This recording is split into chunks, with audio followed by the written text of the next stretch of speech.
Somewhere in Osaka, it's 4:58 in the morning. A man named Kenji sets a single item on the kitchen table. Not a phone, not a planner.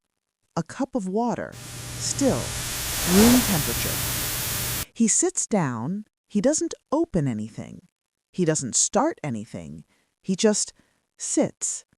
And in 20 minutes, he'll begin the first task of his day.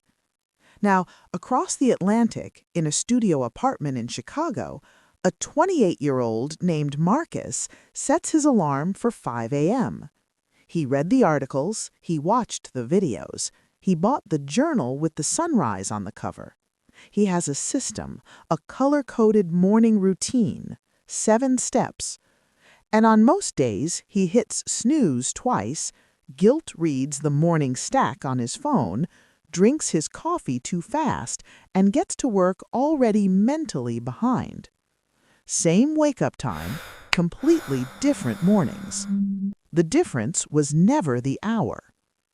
The 5 a.m. morning routine became a product around 2016. Books, podcasts, YouTube channels, all essentially saying the same thing. Wake up before the world does, and you'll win. And it worked. As a concept, people bought it, millions of people. Because there's something psychologically seductive about the idea of an extra hour. An hour before emails arrive, before noise starts, before obligation finds you. That's not wrong. The hour is real. But the way most people in the West absorbed this idea turned it into something else entirely. They turned stillness into a schedule. They filled the quiet hour with 7 micro-optimizations. Cold shower, journaling, meditation app, news scan, protein shake, workout, review goals, all before 6 a.m.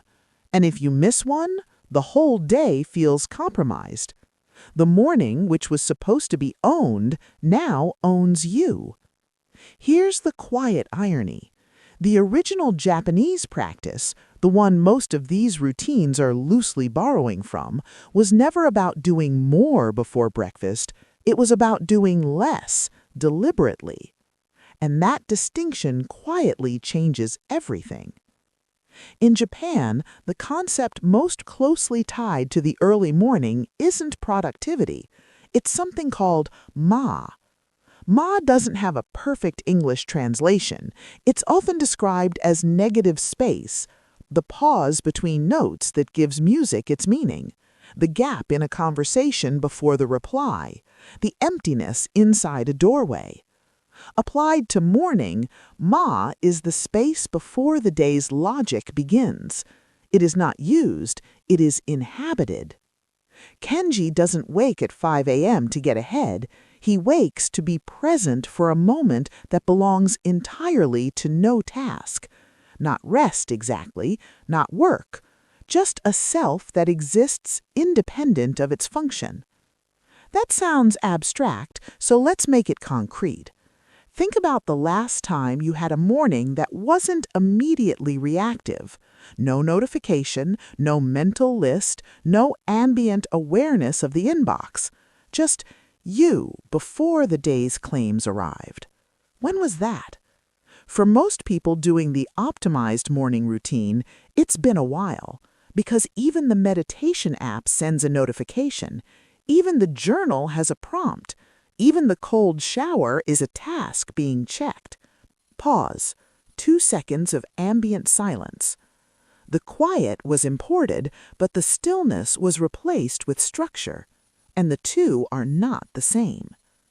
Now, this might seem like a minor distinction, routine versus stillness, scheduled morning versus inhabited morning.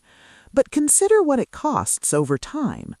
When the first hour of your day is already performance, already a set of tasks to execute, a self to construct, a version to maintain, your nervous system never actually lands.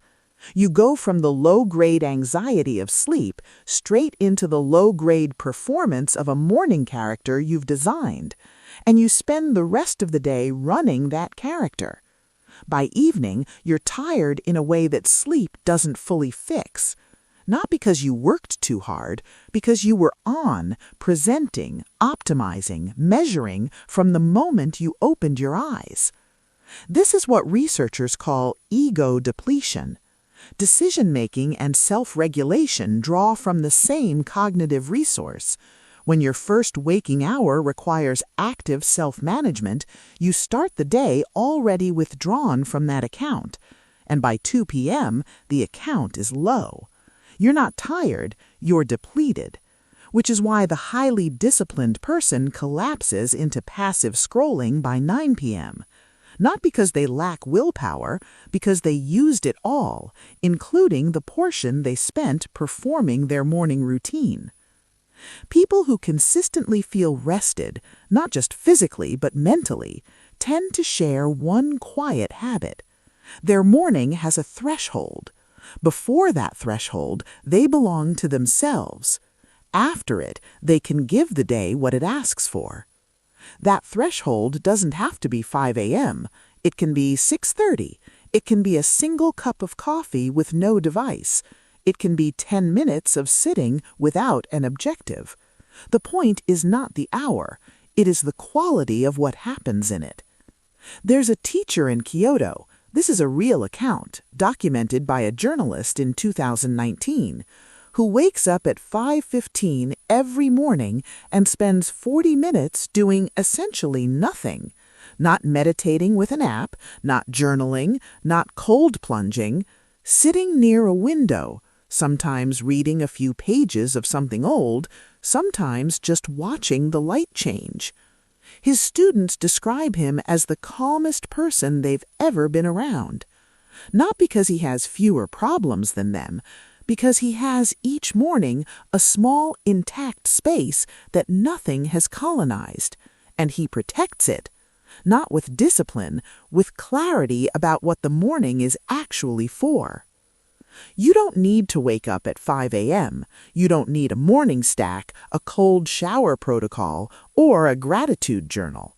Those things are not wrong, but they are not what the practice was. What you might actually need is something far simpler and honestly harder. A small portion of each morning that is yours before it is anyone else's. Not scheduled, not optimized, not productive.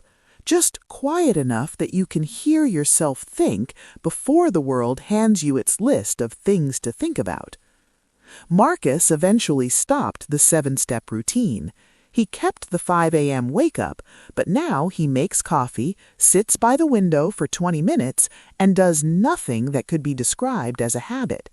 He says his days feel longer, not because he does more, because he starts from somewhere real. The Japanese didn't wake early to win. They woke early to arrive. There's a difference. And once you feel it, even once, you stop confusing the two.